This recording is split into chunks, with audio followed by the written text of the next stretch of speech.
KBS는 나비 부인을 그러니까 8월 15일 0시에 이게 방송을 했다는 거잖아요. 네. 광복절이 시작하자마자. 진짜 미친 거 아니야? KBS에 계셨던 입장에서 이런 편성은 아니, 듣도 보도 못했고요. 어디까지 결제를 맡아야 됩니까? 아니 그러니까 이게 편성이라고 하는 게 가령 방송사가 24시간 살아 숨쉬고 있잖아요. 그래서 어디에서 물폭탄처럼 물난리가 나잖아요. 그러면 그 다음 날에 가령 토요일이라고 칩시다. 뭐 토요일, 일요일 해가지고 예능 같은 거를 해요. 근데 1박 2일 같은 그런 인기 예능 프로가 거기에서 가령 뭐 물장구 치고 논 장면이 있어. 예? 근데 갑자기 물난리가 난 거야. 수해가 난 거야. 그럼 취소해야 돼. 드러내죠. 네. 드러내버립니다. 드러내버려. 예, 어떤 방법을 쓰더라도 드러내버리고 아니면은 프로그램 자체도 위험해집니다. 8월 13일, 14일 이틀 동안 제가 야구를 좋아하는데 네. 야구 커뮤니티에서 엄청난 경론이 있었습니다. 뭐냐면 네. 두산 베어스의 15일 등판이 예정대로 로테이션대로 가면 일본 국적을 가진 선수가 등판을 했어야 됐어요. 시라카와라고. 아, 그래요? 이 선수 자체는 독립리그에서부터 올라온 굉장히 대단한 선수인데 한국 프로야구가 진출한. 근데 어쨌든 이거 로테이션으로 돌아가는 거잖아요. 5일 단위로. 그렇죠. 근데 그거가 난리가 났어요. 광복절날 일본인 투수가 등판하는 게 맞냐. 그래서 결국엔 두산이 우리 원래 일본인 투수를 등판시킬 계획이 없었는데 우리 원래 한국인 선수 등판시킬 건데 이러고 바꾼 게 14일이에요. 근데 그러니까 두산의 프론트보다 못한다는 거 그렇죠. 아니야? 제가 그 말씀을 두산의 프론트보다 못하다는 거야. 네. 프론트 직원이 뭐 끼케야 서너 명일 거 아니에요. 그럼요. 근데 이게 지금 KBS 직원 같은 경우는 5,000명가량 되거든? 이 편성 책임자가 누굴까요? 편성 본부장이죠. 이제 편성 본부장, KBS 이 박민 사장 이 사람은 문화일보에서 와가지고 무식한 사람이니까 이게 문화일보가 학고방이잖아요. 문화일보도 학고방을 뭐 네. 이런 거 떠나서 일본 KBS에 대한 식으로 애정이 없잖아요. 아무것도 모르지. 그러니까 문화일보 아무것도 논설위원 했던 자가 뭘 알겠어. 방송에 관해서 공영방송의 그 스케일이나 그리고 얼마나 많은 사람들이 아무리 0시에 본다고 하더라도 문화일보에서 가장 많이 나간 그런 기사. 물론 이제 문화일보에서 옛날에 선정적으로 막 나갔던 무슨 조철봉, 뭐 강철봉 이런 기사보다는 이런 기사는 좀 많이 봤겠지. 그런 선정적인 기사들은 그런 것만 이렇게 내보내던 그 신문들 아니에요. 극우와 가까웠던 신문이 문화일보인데. 저녁에 조선일보. 예, 극우 선정 뭐 이런 건데 그런 거 뭐 한 구독자 10만이나 됐겠어요? 문화일보가 몇 만이나 됐는지는 모르겠습니다만은 KBS에서 10만 시청자 이러면은 그 프로그램 폐지되는 건데. 예. 그러니까 의지가 좀 보여. 어떤 의지가 보인다. 지난번에도 그 올림픽을 이제 유튜브에서 이 중계한 거를 갖고 이제 영상을 만들 때도 예.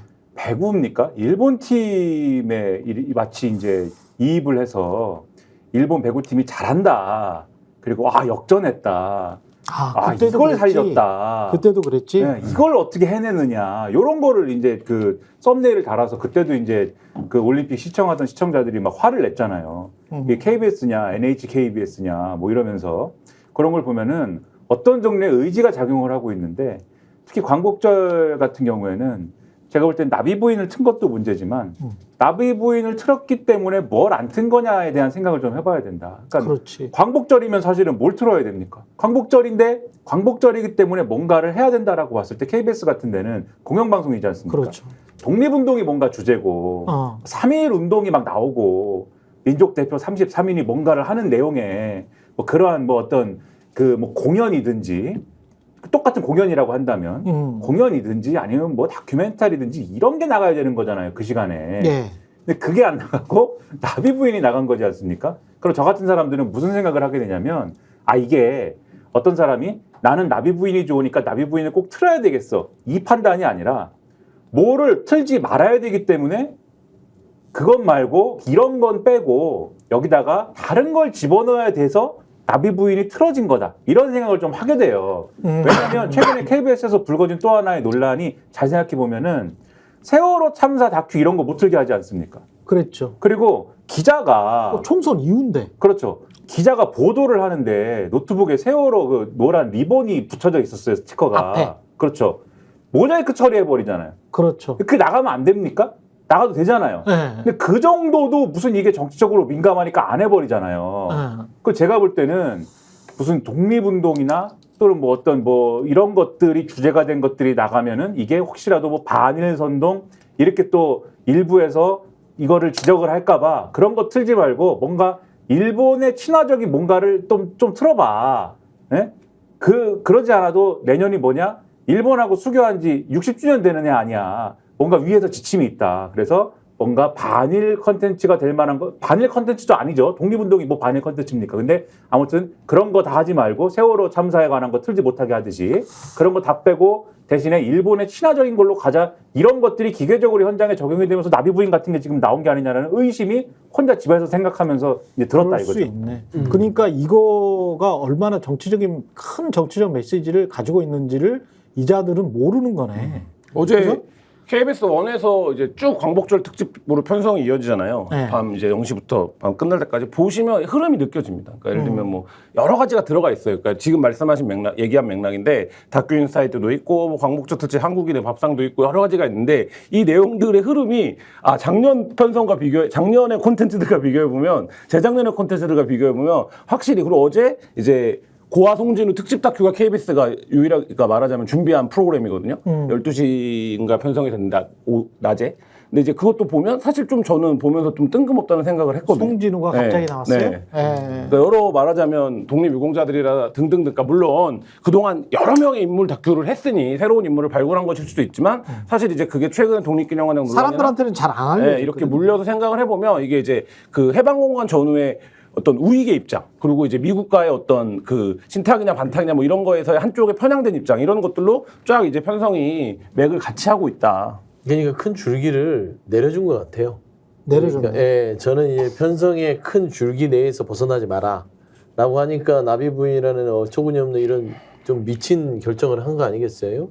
따져보면 최근에 저기 세종문화회관에서 안중근이라는 그 뮤지컬도 하고 있죠. 예, 했어요. 하고 있고.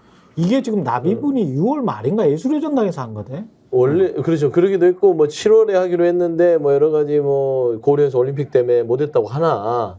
아니 그걸 꼭 굳이 아니 그러니까 8월 15일을 맞춰서 한 달 후에 문을 열면서 그거를 개문 발전한다는 자체는 큰 줄기에서 가는 거고 그다음 이승만 다큐잖아요. 그러니까 이 제가 생각해서는 기본적인 큰 맥락이 나비 부인, 이승만, 뭐 새로운 뭐 이 송진아 이 부분에 대해서 하는 것들은 이 대한민국의 역사에 대한 것들을 새롭게 세팅하려는 그런 지침들이 아마 은연중에 내려간 게 아닌가 그런 추측들이 돼요. 송진우 같은 경우에 동아일보 주필하고 동아일보 사장했었죠. 동아일보. 네. 동아일보죠. 그 송진우, 김성수는 이제 쌍으로 이렇게 같이 가는 사람들이란 말입니다. 근데 이제 김성수 같은 경우는 그렇게 이제 비판을 받았죠. 독립운동을 하면서 이제 고문받고 그리고 이제 결국은 현장의 이슬로 사라진 사람들한테는 김성수는 광복군을 도와주기도 했지만 또 일제를 도와주기도 했던 사람.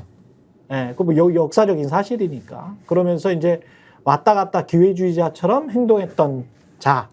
그래서 이제 굉장히 역사적으로는 문제가 되는데 같은 구다리로 보이는 분들이거든요. 이게 뭐 예. 시청률이 높지는 않았겠지만 밤 예. 12시 한 프로그램이니까. 그러니까 이제 다음 날 오전에 내내 이제 인터넷 공간에서 화제가 되지 않았습니까? 그러면 우리가 지금 가뜩이나 이제 윤석열 정부가 독립유공자 이제 후손들과 갈등을 빚고 있는데 이 독립유공자 후손들이 공영방송에서 광복절 시작하자마자 김혜가요 나온 뮤지컬을 틀었다를 어떻게 받아들이겠냐는 거죠. 그러면 사실 말씀하신 대로 생각이 있어. 뭐 이렇게 오더를 내렸어. 이 범위를 벗어나지 말라고 했어도 왜 이렇게 하냐는 거죠. 그러니까 이렇게 하면 이게 조롱의 의미로밖에 안 받아들여지지 않습니까? 그 독립유공자들 입장에서는, 후손들 입장에서는 야, 이 공영방송에서 왜 12시에 밤 광복절 시작하자마자 이런 걸 틀지? 이렇게밖에 생각이 안 되잖아요. 그러니까 저는 왜 이렇게 하냐?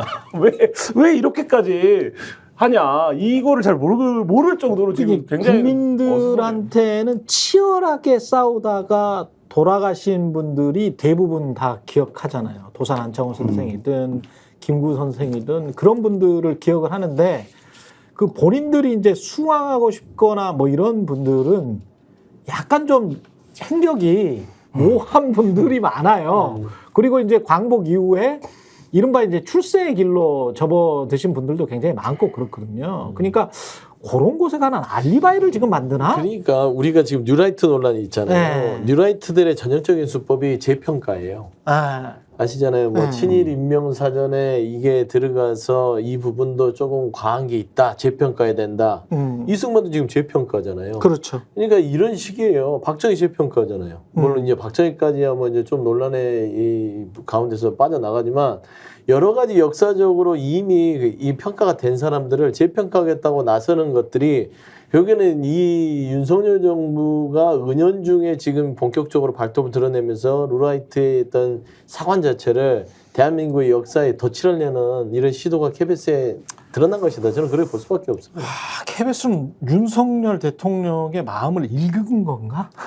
지침을 받은 거죠. 지침을 받은 건가? 받은 거죠. 왜냐하면 네. 박민수 사장이 됐을 때부터 이 사람이 적격한 사람인가 최소한 KBS 내에서 넘버가 있다 하더라도 KBS 출신이 임명이 되는 게 맞잖아요. 그렇죠. 근데 네. 갑자기 생뚱맞게 문화일보 석간의 조선일보라고 할 수 있는 예. 문화일보의 그 논소리원 출신을 KBS 사장으로 앉혀놓고 KBS가 어떻게 됐습니까?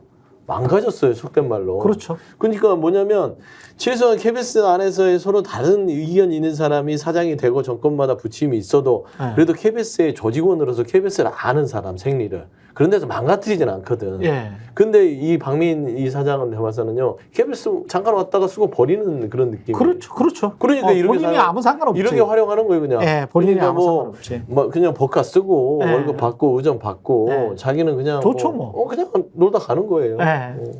저희가 얘기할 때 오셔가지고 라이브로 관전하시기 바랍니다. 반드시 주변 사람들 데리고 오시기 바랍니다. 구독, 좋아요, 알림 설정 해주시기 바랍니다. 좀 살려주십시오, 저 좀.